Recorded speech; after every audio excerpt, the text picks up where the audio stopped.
Corona महामारी की रोकथाम के चलते पगारिया थाने में रविवार शाम को सीएलजी और शांति समिति की बैठक संपन्न हुई। इस दौरान रविवार को अचानक कस्बे के व्यापारिक प्रतिष्ठान बंद करने पर व्यापारियों ने रोष प्रकट किया। साथ ही आगामी बंद के कार्यक्रम की पूर्व सूचना देने की भी अपील की। आवर कस्बे में भीड़भाड़ वाले क्षेत्रों और मुख्य मार्ग पर तथा रात के समय पुलिस गश्त बढ़ाने की भी बात की। थाना अधिकारी राम प्रसाद सहरिया ने इस दौरान सदस्यों को कोरोना के लक्षण, सावधानी और बचाव के उपाय के बारे में जानकारी दी। मास्क के प्रयोग के तरीकों के बारे में भी बताया। उन्होंने सभी व्यापारियों और सीएलजी सदस्यों से संक्रमण फैलने से रोकने और सहयोग की अपील करते हुए अपने प्रतिष्ठान पर मास्क और सैनिटाइजर का प्रयोग करने, दुकान के आगे सोशल डिस्टेंसिंग के लिए गोले बनाने आदि के बारे में बताया।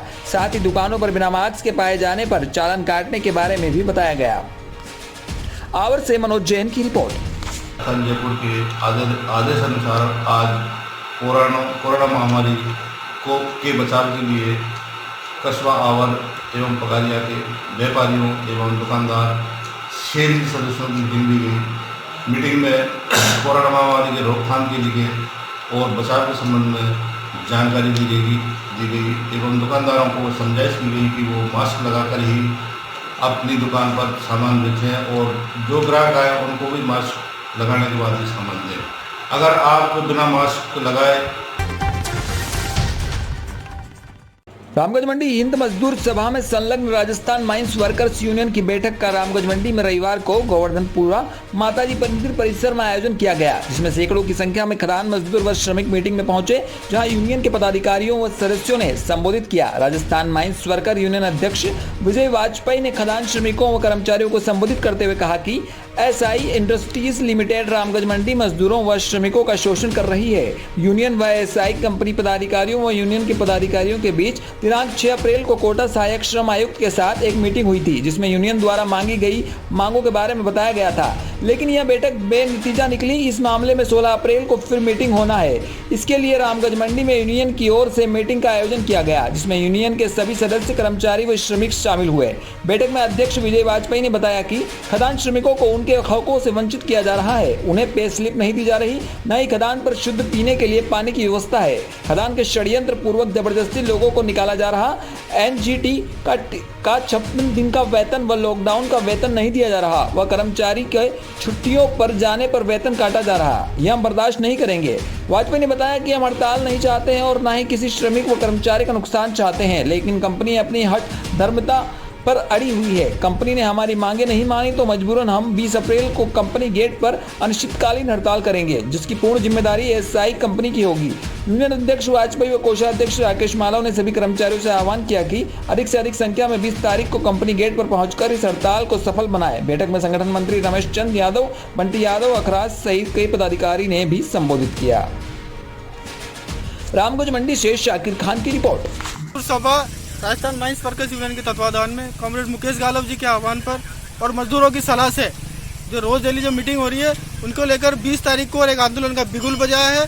20 तारीख को हड़ताल का आज मीटिंग रखी है। हड़ताल पे सब शामिल है, तो इसको लेकर स्थायी और अस्थायी श्रमिक दोनों शामिल है। इसको लेकर हम 20 तारीख को आंदोलन का बिगुल बजाएंगे। एसआई कंपनी को दिखा देंगे कि बोले भाई ये मजदूरों का हक है, इनको लेकर रहेंगे। अस्थायी श्रमिक को स्थायी करना, लॉकडाउन, एनजीटी और ये जो बिलो ग्राउंड का पेमेंट है, इनको हम 20 तारीख को हड़ताल करने का मजदूर साथियों ने रखा है और मजदूर साथी ये चाहते हैं कि एनजीटी की और जो हम लोगों को पेमेंट नहीं दे रहे हैं, पे स्लिप नहीं दे रहे हैं, इसके खिलाफ संघर्ष किया जा रहा है और एसआई कंपनी के प्रबंधकों से कहा जा रहा है कि हमारी मांगों को।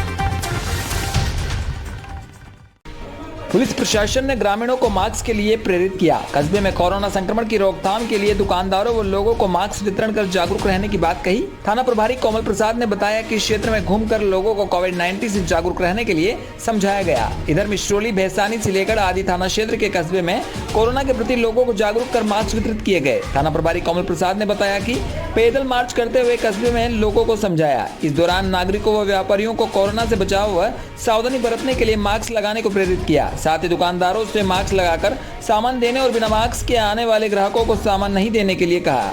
थाना प्रभारी कोमल प्रसाद ने कहा कि कोरोना से बचने के लिए सावधानी जरूरी है। वहीं आगाह किया कि मंगलवार से कोई भी बिना मास्क को मिला तो उसका चालान बनाया जाएगा। मिश्रोली झालावाड़ से गोविंद नागर की रिपोर्ट। मदनपुरा के ताकली पाद धूप क्षेत्र के गांव सारनखेड़ी सोहनपुरा गांव में पशुओं में फैल रही अज्ञात बीमारी के कारण 3-4 दर्जन पशु हो रहे बीमार। लगातार आधा दर्जन पशुओं के मरने की खबर से पशुपालक चिंतित हो रहे हैं। आज कोटा से आई पशु मेडिकल टीम ने पशुओं में फैल रही बीमारी को लेकर किसानों से बातचीत की और पशुओं को बीमारी की रोकथाम टीके लगाकर दवाइयां दी। एक सप्ताह के अंदर सोहनपुरा गाँव के पशुपालक रामप्रसाद गुर्जर के आधा दर्जन के करीब भैंस अज्ञात बीमारी के कारण मर गई, जिसके कारण पशुपालक को आर्थिक नुकसान हुआ।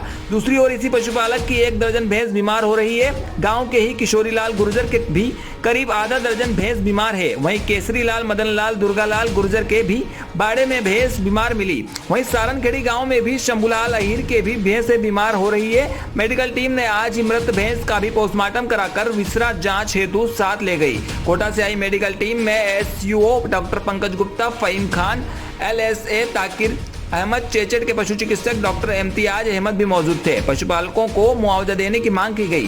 सूचना पाकर खेराबाद पंचायत समिति के पूर्व प्रधान मोतीलाल अहीर ने भी घटनास्थल का जायजा लेकर डॉक्टरों की टीम से हो रही बीमारी के संबंध में बातचीत की। पशु चिकित्सकों ने बताया कि हम बीमार पशुओं का गोबर मूत्र को लेबोरेटरी जांच हेतु साथ ले जा रहे हैं। 1-2 दिन में रिपोर्ट आने के बाद किसानों को बता दिया जाएगा और उसी दिशा में इलाज किया जाएगा। अहीर ने मौके से ही कार्यवाहक उप जिला कलेक्टर भारत सिंह राठौर से बात कर राज्य सरकार और प्रशासन के स्तर पर पशुपालकों को राज्य सरकार की ओर से मिलने वाली आपदा राहत के तहत मुआवजा राशि देने की मांग की।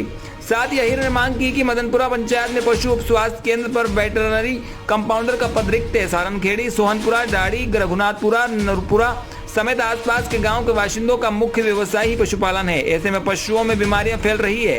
ऐसे में यहां पर शीघ्र पशु चिकित्सक नियुक्त कर विशेष पशु चिकित्सा शिविर लगाकर पशुओं को राहत प्रदान की जाए। रामगंज मंडी से शाकिर खान की रिपोर्ट। भीमसेना व अम्बेडकरवादी संगठनों द्वारा महात्मा ज्योतिबा फूले की जयंती बेरवा धर्मशाला टॉक में मनाई गई, जिसमें सभी संगठन के सभी सदस्यों ने अपने अपने विचार व्यक्त किए। ज्योतिबा फूले के उत्सव को एक महापर्व के रूप में मनाना चाहिए। सभी अम्बेडकरवादी ने धर्मशाला में ज्योतिबा फूले, सावित्रीबाई फूले के विचारों को आगे बढ़ाने की बात कही। भीमसेना अध्यक्ष अशोक बेरवा ने बताया कि जब ज्योतिबा फूले व सावित्रीबाई फूले ने शिक्षा के द्वार खोले थे, तब कुछ मनुवादियों के लोगों को उनसे इतनी घृणा थी कि वह जब सावित्रीबाई फूले स्कूल की ओर जाती तो वह लोग उस पर कीचड़ फेंका करते थे। इसकी एवज में सावित्रीबाई फूले अपनी बैग में एक साफ साड़ी रखकर ले जाते थे और अंदर क्लास में बदलकर उन बच्चों को शिक्षा ग्रहण का पाठ कराते।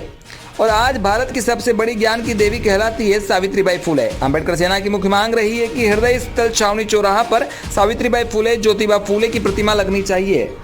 तब हम सरकार के मन की बात को समझ सकेंगे। इस अवसर पर शिवराज बेरवा, दिनेश बेरवा, डॉक्टर प्रमोद जोनवाल, ईश्वर बेरवा, सुदर्शन जोनवाल आदि मौजूद थे। टोंक से सुभाष सोदा की रिपोर्ट। रामगंज मंडी एसोसिएशन भवन कुदायला में रखा गया, जिसमें कोरोना की गाइडलाइन को ध्यान में रखकर मीटिंग की गई। इस मीटिंग में कोटा उद्योग केंद्र के जनरल मैनेजर हरिमोहन शर्मा और उनके सहयोगी मनजीत सिंह ने व्यापारियों को राजस्थान सरकार की मुख्यमंत्री लघु उद्योग प्रोत्साहन योजना के बारे में नई योजनाओं की जानकारी दी और बताया कि इस योजना के तहत अगर कोई उद्यमी नया उद्योग स्थापित करता है तो ऐसे उद्योगों पर सरकार 25 लाख तक के ऋण पर 8% की दर से ब्याज अनुदान देगी। इसी तरह अगर आप 25 लाख से ऊपर 5 करोड़ तक का ऋण लेते हैं तो अनुदान राशि 6% होगी और 5 करोड़ से ऊपर 10 करोड़ तक यह अनुदान 5% होगा, जो लगातार 5 साल तक मिलेगा। इसी के तहत शर्मा जी ने बताया कि नए उद्योगों पर stamp duty, conversion duty free और बिजली बिलों में भी ईंधन अधिमार भी नहीं लगेगा। इसी प्रकार कोई उद्यमी अगर अपने पुराने प्लांट में कोई नई मशीनरी लगाता है तो यह फायदा उनको भी मिलेगा। रामगंज मंडी कोटा स्टोन एसोसिएशन को GI टैग लेने के लिए भी अधिकारियों द्वारा प्रेरित किया और बताया कि यह होने से कोटा स्टोन के नाम पर बिकने वाले नकली पत्थरों पर रोक लगेगी।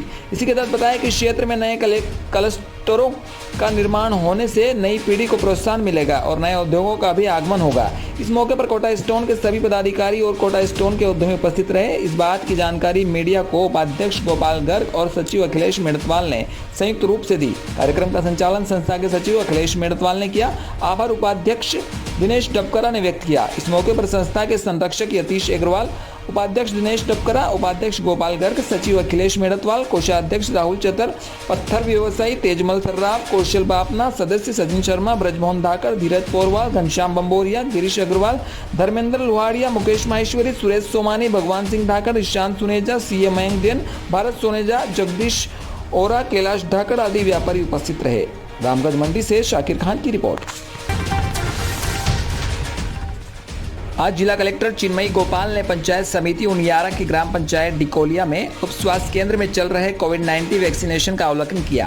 ग्रामीणों को मुख्यमंत्री चिरंजीवी योजना बीमा कराने के लिए प्रोत्साहित भी किया। साथ ही उपखंड अधिकारी एवं विकास अधिकारी से जल जीवन मिशन में गांव में हुई अब तक प्रगति की समीक्षा की। राजीव गांधी जल संचय योजना के तहत पंचायत समिति उनियारा के ग्राम पंचायत खातोली में चारागाह भूमि में कराए गए कार्यों का निरीक्षण किया। टोंक से सुभाष सोधा की रिपोर्ट।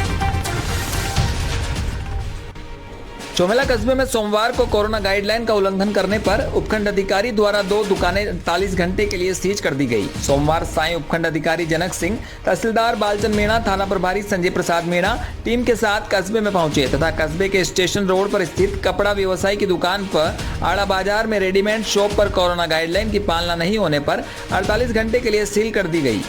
साथ ही प्रशासन की टीम ने आम लोगों से कोरोना गाइडलाइन का पालन करने की समझाइश की। साथ ही कहा कि उल्लंघन करने पर कार्रवाई की जाएगी। चौमेला कस्बे में 2 दुकानों पर कोरोना गाइडलाइन का उल्लंघन होने पर 48 घंटे के लिए सीज किया गया है। कस्बे के व्यापारी दुकान पर मास्क लगाकर व्यवसाय करें, ग्राहक भी मास्क लगवाएं, सोशल डिस्टेंसिंग की पालन करें, दुकान पर सैनिटाइजर रखें। थाना प्रभारी संजय मीणा ने बताया कि कस्बे में बिना मास्क एवं कोरोना गाइडलाइन की पालना नहीं करने वालों पर कार्रवाई करते हुए करीब 5000 रुपए के चालान काटे गए हैं। चौमेला से रमेश मोदी की रिपोर्ट। की जो कार्रवाई रही क्या विशेष है? राज्य सरकार द्वारा दिए गए निर्देशों की पालना में कोविड-19 की जो पालना नहीं कर रहे व्यापारी, जहां उल्लंघन हो रहा है उनके विरुद्ध सीज की कार्रवाई की जाएगी। तो कितनी दुकानें सील करी है? आज 2 दुकानें सीज की हैं। कब तक रहेगी सर ये? 48 आवर्स के लिए। जिला माहेश्वरी समाज की ओर से पुरानी सब्जी मंडी स्थित धर्मशाला में कोरोना टीका कैंप लगाया गया, जिसमें 175 लोगों को वैक्सीन टीका लगाया। भवानी मंडी चिकित्सा टीम मौके पर मौजूद रही। भवानी मंडी की कृषि उपज मंडी में भी grain and seeds merchant association की ओर से शिविर लगाया गया, जिसमें 233 लोगों को कोरोना का टीका लगा, जिसमें एसोसिएशन की ओर से मेडिकल टीम का सम्मान किया।